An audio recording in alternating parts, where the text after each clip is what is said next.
Hello दोस्तों, आपका बहुत बहुत स्वागत है हमारे ब्लॉगिंग चैनल पर। और आज हम फतेहपुर सीकरी आए हुए हैं और आप हमारे पीछे देख सकते हैं, ये फतेहपुर सीकरी है। और अभी हम एग्जैक्ट सीकरी में खड़े हुए हैं और जिसके लिए हम गाइडेड टूर करेंगे, जिसके लिए हम टूर गाइड एक हमने हायर किया है जीशान भाई को, जीशान भाई, और जो हमें कंप्लीट डिटेल में गाइड करेंगे पूरे फतेहपुर और सीकरी। तो चलिए चलते हैं।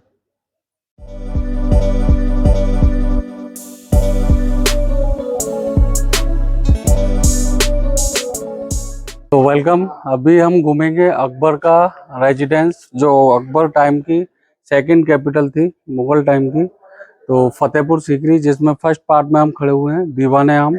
इसके बाद इसके अंदर देखने के लिए बहुत सारे पॉइंट हैं, जैसे दीवाने आम, दीवाने खास, जोधाबाई का महल, तानसेन के गाना गाने की जगह, अकबर का बेडरूम, पंचमहल एंड जिसको हरम बोलते हैं, जोधाबाई कॉम्प्लेक्स। उससे पहले एक जोधाबाई का किचन पड़ता है, वो भी देखेंगे। तो फर्स्ट ऑफ ऑल, मेरा नाम जीशान अली है। मैं आपका यहाँ का लोकल टूर गाइड हूँ। आप मेरे साथ विजिट करेंगे पूरा कॉम्प्लेक्स। और ये जो आप सामने कॉम्प्लेक्स देख रहे हैं, ये अकबर का जनता दरबार था, दीवाने आम, जहाँ पर वो पब्लिक से मीटिंग किया करते थे। ये जो आप सामने जालियों वाला काम देख रहे हैं, बीच में सेंटर में अकबर के बैठने की जगह हुआ करती थी। दोनों साइड में उनके एडवाइजर बैठा करते थे। आम पब्लिक गार्डन के अंदर बैठती थी। उनका कैपिटल का पब्लिक कोर्ट था, जहाँ पर लोगों की प्रॉब्लम सुनी जाती थी।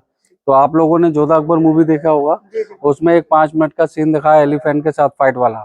वो जो हाथी था, जंगी हाथी था, जिसके साथ हम वो जंग पर जाते थे। उसको एक खास तरीके का ट्रेनिंग दिया गया था।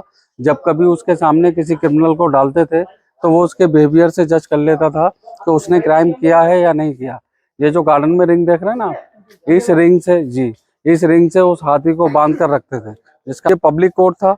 अभी हम अंदर एंट्री करेंगे, टिकट स्कैन करा करके, फिर उसके बाद में आपको उस वक्त राजधानी का पार्लियामेंट हाउस विजिट कराएंगे। आइए।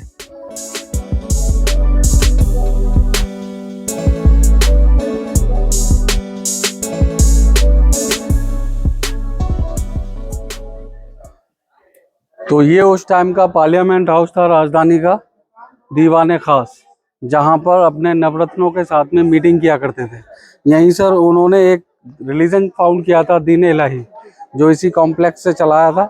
आइए आपको बता। जी हाँ, उसी के बारे में अंदर आकर के बताएंगे।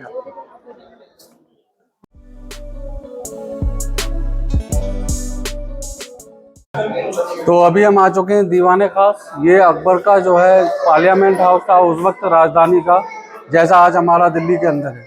तो ये जो आप पिलर देख रहे हैं, इसी के ऊपर जो राउंड शेप बना हुआ है, वो अकबर के बैठने की जगह होती थी, टॉप पर। जी हाँ। और जो चारों साइड में गेट बने हुए हैं ना, यहाँ पर उनके मिनिस्टर्स के बैठने की जगह हुआ करती थी। 2 रास्ते हैं ऊपर जाने के लिए बिल्डिंग के, एक इस साइड से बना हुआ है, एक इस एंट्री पर है।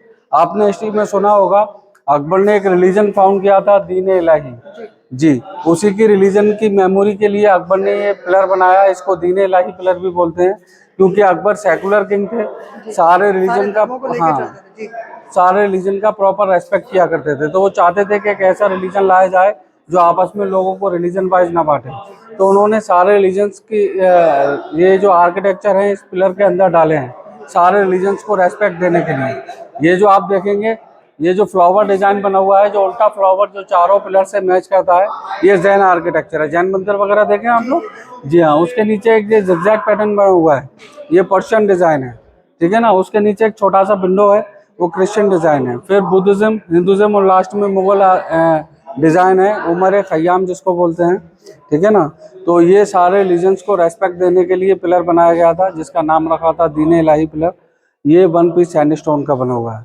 अभी इसके बाद आपको अकबर के टाइम में एक गेम खेला जाता था, चौसर पासा, 25 जिसको बोलते हैं, एज ए लूडो खेलते थे समझने के लिए। आइए आपको दिखाते हैं, बहुत खूबसूरत जगह है। सेंटर में जो है, चारों साइड का आपको एक्सप्लेन करेंगे पूरे मोनूमेंट के बारे में, सेंटर में आपको बताएंगे।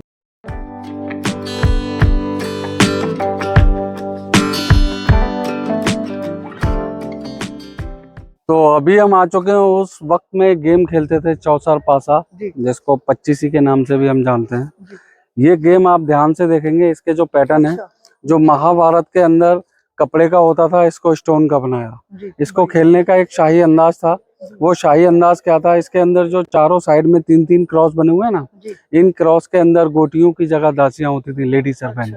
और टेबल पर जोधा अकबर जब वो गेम खेलते थे, तो उस पे जो पासा फेंकते थे उस पे जो नंबर आता था उतने ब्रैकेट उनको डांस करते हुए मूव करना होता था, एक ब्रैकेट से दूसरे। यस यस, ब्रैकेट बने हैं, इनको क्रॉस करना होता जी हाँ, वो कितना नंबर आता था? डांस के साथ में उसको क्रॉस करना होता था, ठीक है ना।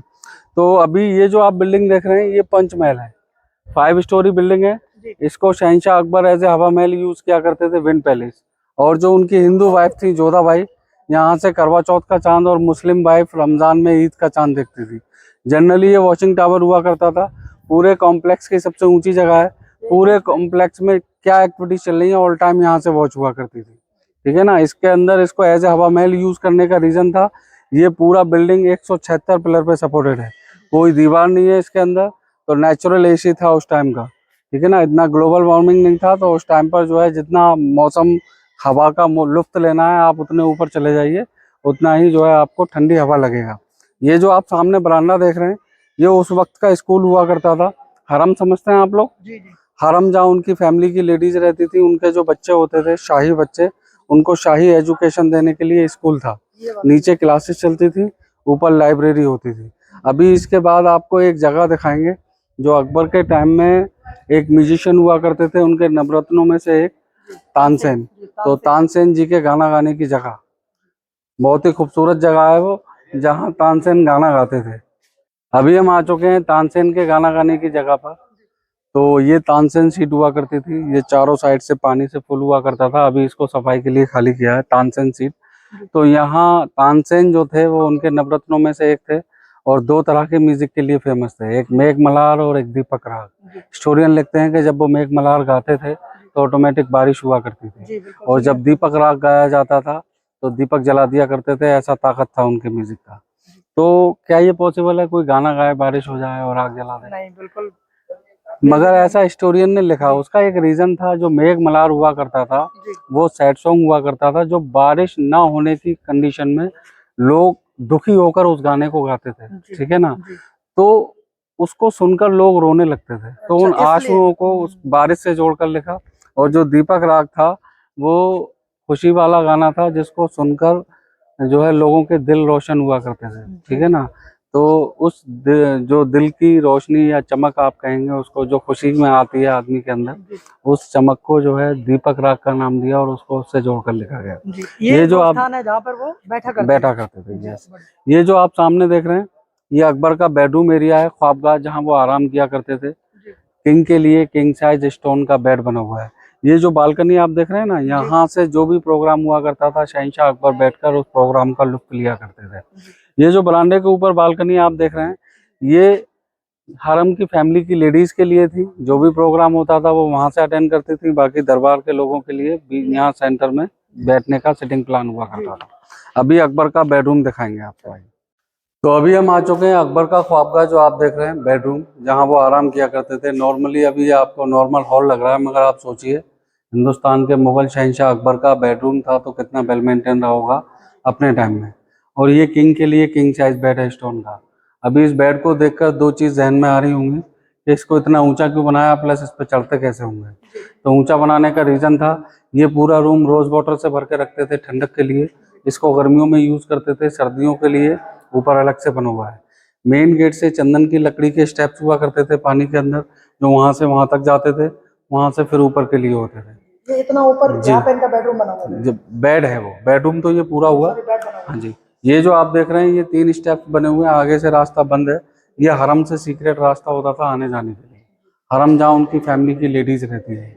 तो अभी आपको जोधाबाई का महल दिखाएंगे, जिसको हरम बोलते हैं। उसी के अंदर अकबर की फैमिली की सारी लेडीज रहती थी।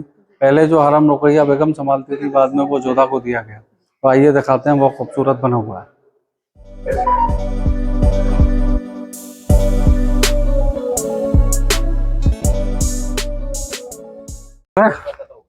तो ये जो आप देख रहे हैं ये जोधाबाई का किचन है, जो उनको सेपरेट किचन बना के दिया था बिकॉज वो वेजिटेरियन थी। अगर इस पे आप ध्यान से देखेंगे एक झुमकों का लाइन बना हुआ है, जो राजस्थानी झुमकों के डिजाइन है, 156 राजस्थानी झुमकों के डिजाइन। तो ये एज ए कैटलॉग यहाँ बनाए गए थे। जो भी दासी अच्छा खाना बनाती थी उसको यहाँ से चूज कराकर गोल्ड का बनाकर गिफ्ट किया करते थे। ये मोटिवेशन के लिए था, ताकि लोगों के अंदर अच्छा खाना बनाने का कंपटीशन हमेशा बना रहे। और ये पूरा एंटायर हवेली है जोधाबाई के लिए, जो उनको बना करके दिया था। इसका बहुत अंदर से खूबसूरत और बड़ा बना के दिया है, बिकॉज इसको जोधाबाई का हवेली और उसके साथ साथ हरम भी बोलते हैं। बिकॉज ये जो आप बालकनी देख रहे हैं, ये झरोका जो डिज़ाइन है, ये राजपूताना डिज़ाइन है, ठीक है ना, हवेली के अंदर मिलता है। और ये आप देखेंगे ये गार्ड रूम बना हुआ है, ये आपको कहीं ना कहीं चर्च की तरह लगेगा। और मेन गेट के ऊपर जो आप देखेंगे 2 डेविड स्टार बने हुए हैं, जो जूइश लोग इस सिंबल का यूज करते हैं, ठीक है ना। और जो डेविड स्टार के ऊपर 5 मेहराब बने हुए हैं, बीच में एक जाली है, वो मुस्लिम आर्किटेक्चर है। अंदर इसके अंदर हिंदू आर्किटेक्चर यूज किया गया है। ये जोधाबाई का महल है। मेन एंट्रेंस जो है इसका एल शेप में बनाया है, एज ए सिक्योरिटी, कोई भी बाहर खड़ा हुआ शख्स इसके अंदर ना देख सके और अंदर वाला बाहर ना देख सके। तो ये इस तरह से एल शेप में बनाया। अभी आप इस पे ध्यान देंगे, इसके हर पिलर पे आपको सेम पैटर्न मिलेगा। ये चैन के साथ में घंटी है, सनफ्लावर है, स्टार, ये कलश, पान के पत्ते का डिजाइन, ये अलमारियों के ऊपर का डिजाइन, ये सब बालाजी मंदिर के डिजाइन से लिया गया। आइए अंदर से दिखाते हैं। जोधाबाई महल बहुत ही खूबसूरत महल है।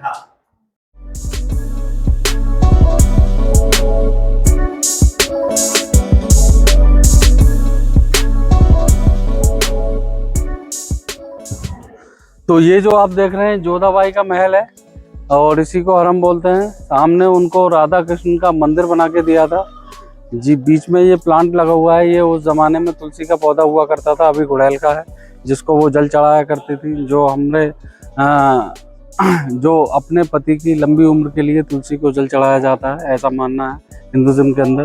तो अभी ये जो आप देख रहे हैं दोनों बेडरूम दिखने में सेम है। ये जोधा के लिए थे और इनका यूज़ था अलग अलग, दिखने में सेम है मगर यूज़ अलग अलग थे। ये जो बेडरूम देख रहे हैं इसके अंदर जो आप जालियों का काम देखेंगे बैक साइड में, यहाँ से नज़र भी आ रहा होगा, आप कैमरे में देखिए, तो वो जो वेंटिलेशन के लिए थी। पीछे एक आर्टिफिशियल लेक बनाया था अकबर ने, जिसको रेन वाटर हार्वेस्टिंग की तरह उस पानी को इकट्ठा कर कर यूज़ किया करते थे। वहाँ से ठंडी हवाएं अंदर आती थी कॉम्प्लेक्स के अंदर, इसीलिए इसका बैक साइड जो है जालियों का बनाया वेंटिलेशन के लिए। सामने ही इसके अपोजिट दूसरा बेडरूम बना हुआ है, ये सर्दियों में यूज़ होता था। इसमें कोई वेंटिलेशन नहीं है, आपको अंधेरा नज़र आएगा अंदर। और पीछे एक हॉल हुआ करता था जिसमें चिमनी सिस्टम हुआ करता था, आग जलाई जाती थी, उसकी गर्मी से वॉल गर्म रहती थी, इसीलिए जब ज़्यादा सर्दी होती थी तो इस कॉम्प्लेक्स में इस बेडरूम को यूज़ होता करते थे। ये जो नहीं थे, नीचे की तरफ चारों साइड में जितने भी रूम बने हुए हैं ये हरम की फैमिली की लेडीज़ के लिए थे। इस महल के सर्वेंट लोग इस महल के पीछे क्वार्टर्स हुआ करते थे, जो ड्यूटी आवर्स में आकर के ड्यूटी किया करते थे। तो ये जोधाबाई कॉम्प्लेक्स है। सीकरी जो अकबर का रेजिडेंस था उसका लास्ट पॉइंट है। नेक्स्ट हम चलेंगे बुलंद दरवाज़ा, शाही दरवाज़ा, शाही जामा मस्जिद एंड चिश्ती। हजरत शेख सलीम चिश्ती साहब का दरगाह है, जिनके आशीर्वाद से अकबर को बेटा मिला था। 1568 में अकबर आगरा से रूल किया करते थे। उस वक्त उनकी 3 बीवियाँ थीं। पहली बीवी रुकैया बेगम मुस्लिम थी, मरियम क्रिश्चियन थी एंड जोधाबाई हिंदू थी। 3 वाइफ होने के बावजूद अकबर को कोई बेटा नहीं था, जिस वजह से अकबर परेशान रहते थे और बेटे की प्रार्थना के लिए, दुआ के लिए वो बहुत मंदिर मस्जिद हर जगह गए, मगर उनका विश कहीं पूरा नहीं हुआ। तो एक दिन वो सोए हुए थे, रात को उनको एक ख्वाब हुआ। उस ख्वाब में उनको बताया गया कि फतेहपुर में एक पीर बाबा रहते हैं, अगर उन्होंने आपको दुआ दिया, आशीर्वाद दिया, तभी आपको बेटा मिलेगा। तो अकबर अपनी वाइफ जोधाबाई के साथ यहाँ बाबा को मिलने के लिए आए। जब वो उनको मिले तब उन्होंने उनको आशीर्वाद दिया। उनके आशीर्वाद के 1 साल बाद उनको जोधा से बेटा मिला, जिसका नाम उन्होंने प्रिंस सलीम रखा। प्रिंस सलीम नाम क्यों रखा? क्योंकि बाबा का नाम शेख सलीम चिश्ती था, इसीलिए बेटे का नाम सलीम रखा था। सलीम को इतिहास में हम जहांगीर के नाम से जानते हैं। जहांगीर शाहजहाँ के फादर थे, शाहजहाँ जिन्होंने ताजमहल बनवाया। ये जगह ताजमहल से लगभग 100 साल पुरानी जगह है। अकबर ने सोचा बाबा के आशीर्वाद से वंश आगे बढ़ा है तो क्यों ना राजधानी आगरा से फतेहपुर शिफ्ट कर लें, जिससे कि वहाँ रहकर उनकी सेवा भी कर पाएंगे, वहीं से उनका अपना राजकाज करेंगे। तो 1570 में यहाँ पर आए। 1584 तक ये कैपिटल बनकर तैयार हुआ और 1589 में इतने प्यार से बसाई हुई राजधानी, जो बेटे की खुशी और बाबा के सम्मान के लिए बसाई थी, वो छोड़ दी। छोड़ने का रीज़न था सॉल्टी वाटर, ज़मीन से खारा पानी निकलता था, पीने के पानी की दिक्कत थी।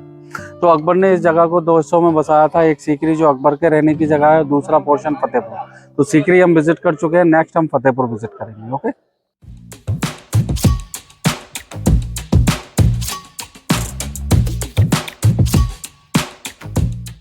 ये जिस गेट से अभी हम लोग जा रहे हैं, इस गेट का नाम शाही दरवाज़ा है। शाही दरवाज़ा राजा अकबर के जाने के लिए होता था। राजा अकबर एवरी फ्राइडे के दिन जो पैलेस आप लोगों ने देखा वहाँ से यहाँ नमाज के लिए आते थे। सामने एक मस्जिद है, वहाँ पहले जाकर नमाज़ पढ़ते थे। जो जगह अभी आप लोग देखकर आ रहे हैं वो सीकरी था। सीकरी अकबर का पैलेस था जहाँ राजा अकबर रहते थे जी। और इस पार्ट का नाम फतेहपुर है जी। फतेहपुर राजा अकबर ने अपने गुरुजी के लिए बनाया था जी। तो ये सारी जगह जो बनाई थी फतेहपुर सीकरी अकबर ने अपने एक बेटे की खुशी में बनाया था जी। अकबर। उस समय ये सारा एक फाड़ी इलाका था, इसको अरावली पर्वत के नाम से लोग जानते थे। अरावली फाड़ी थी ये।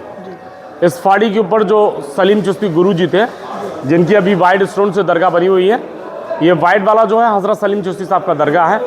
पहले वो दरगाह नहीं थी, वो गुरुजी हयात थे, उस समय जिंदा थे, यहाँ पर रहते थे। अकबर यहाँ 1569 में 1569 में यहाँ पर आए। अकबर ने आकर हाथ जोड़कर उन गुरुजी से प्रार्थना किया, तभी अकबर को उनकी दुआ से हिंदू रानी महारानी जोधाबाई से एक बेटा हुआ। बेटे का नाम दिया पहले फर्स्ट शहजादा सलीम, बड़ा होने के बाद उसका नाम दिया जहांगीर। जहांगीर मीन्स जहां का बादशाह। ये से हमारे यहाँ हज़रत सलीम चिश्ती साहब की दुआ से अकबर को यहाँ पर बेटा हुआ। उसी तरीके से लोग आज भी वहाँ उस वाइट वाली दरगाह में जाते हैं, मुरादें करते हैं, यहाँ पर मन्नतें मांगते हैं। मुराद दरगाह जाएंगे पहले अपने हाथ धोते हैं, उसके बाद वहाँ दरबार में जाते हैं। तो ये सभी जो कमरे हैं स्कूल था उस ज़माने में, यहाँ बच्चों को पढ़ाया जाता था। और ये 83 कमरे हैं, 83। इन कमरों के अंदर बच्चों को पढ़ाया जाता था उर्दू, हिंदी, अरबी, फ़ारसी। पढ़ाने वाले टीचरों का नाम अबुल फजल था, जिन्होंने एक किताब लिखी थी आईने अकबरी। अकबरी नामा जो लिखा है वो अबुल फजल ने लिखा है। अब हम मुगल सम्राट अकबर के समय में बनी गुप्त सुरंग को देखने जा रहे हैं। रास्ते में आप जो ये कब्रें देख रहे हैं, ये शेख सलीम चिश्ती साहब के परिवार वालों की कब्रें हैं। आज भी उनके परिवार में किसी का इंतकाल होता है तो उन्हें यहीं दफनाया जाता है। ये सुरंग है अकबर के समय का गुप्त रास्ता है, सीक्रेट वे। ये सुरंग उस समय गुप्त रास्ते होते थे, यहाँ से आगरा, आगरा से दिल्ली और दिल्ली से लाहौर जाती थी पाकिस्तान के लिए। 450 साल पुरानी हो चुकी है, अभी अंदर काफ़ी कैसे टूट चुका है, गवर्नमेंट ने लॉक कर दिया बंद, अभी ये कहीं नहीं जाती। मुगल आजम पिक्चर में दिखाया था अनारकली को जिंदा दीवार में कैद किए थे, उस पिक्चर की शूटिंग यहीं पर की गई थी। हकीकत यह है कि अनारकली को किसी भी दीवार में नहीं चुनवाया था, पीछे से भगा दिया था, लाहौर जाकर छोड़ दिया पाकिस्तान के अंदर। अनारकली की जो समाधि है वो लाहौर के किले में पाकिस्तान में बनी है, अभी ये कहीं नहीं जाती, बंद है। अभी हम लोग दरगाह चलेंगे।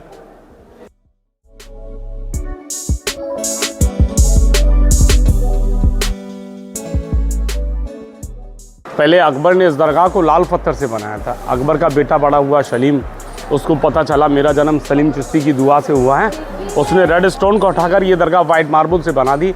ये वाइट जहांगीर के समय बनाया गया था। यहाँ अंदर में सारी जो चारों साइड में जालियाँ हैं सारी 56 तरह की हैं, इनका सबका डिज़ाइन अलग अलग है, डिफरेंट। अभी हम लोग दरगाह अंदर चलेंगे तो पहले आपने जो चादर लिया है वो पेश कर देना, उसके ऊपर फूल धागे वहाँ जाली में बांध देना जो मुराद मांगे हैं।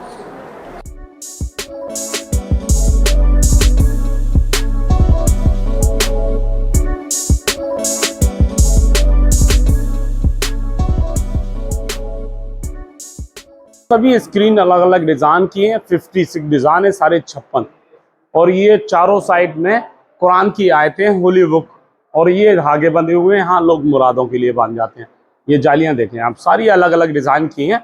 और उस समय भैया मशीनरी नहीं थी, इलेक्ट्रिक का ज़माना नहीं था, ये सारी हाथ से बनाई हुई हैं, हैंडवर्क है पूरा। हमारे गाँव में संतराज लोग आज भी ऐसी कला करते हैं, अभी भी यहाँ पर ऐसा तराशते हैं, सब हाथ से, सब अलग अलग डिज़ाइन है।